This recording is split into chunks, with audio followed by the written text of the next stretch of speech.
Ano ba ginagawa natin dito? Baka hanapin na tayo doon ni Mr. Lee. Di yun, tulog pa yun. Sandali lang tayo. Tara.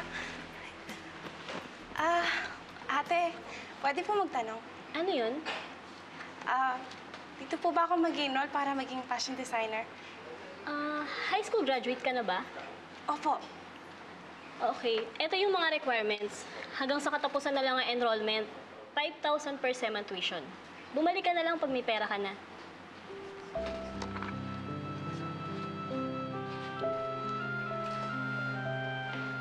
Ang mahal pala ng tuition. Paano yan? Saan ako ng pera? Bahala na. Gagawa ko ng paraan.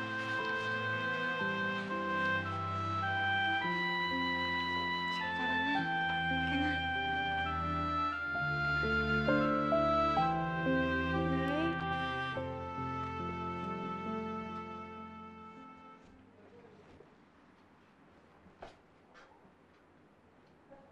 Sana si Inay.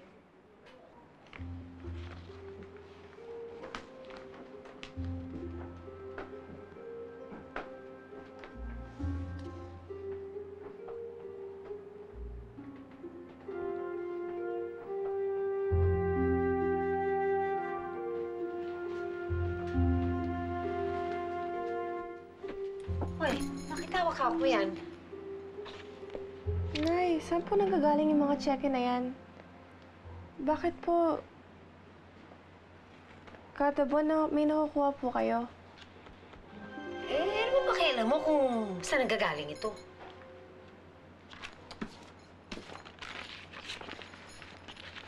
Nay. Gusto ko po sana itanong sa'yo kung pwede po ako mag-aral maging fashion designer. Total, may pera naman po at mura naman po siya. Pwede po ba ako mag-enroll? Ito naman, nakakita lang ng pera ko, gusto na makihati. Bakit ka naman mag-aaral pa? Sa pangit mo yan, wala namang kukuha sa'yo fashion designer. Kung ako sa'yo, doon ka na lang magtinda sa ukay-ukay. Yun ang bagay sa'yo. Kung masyado mataas ang pangarap mo, ha? Ang pangit-pangit mo, ano ka ba? Sus.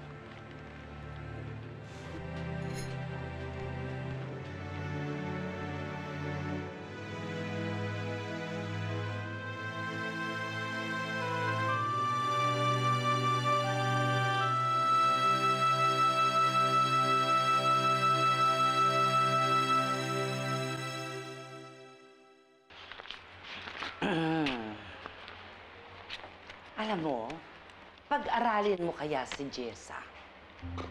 Bakit pa? Sayang lang pera, no?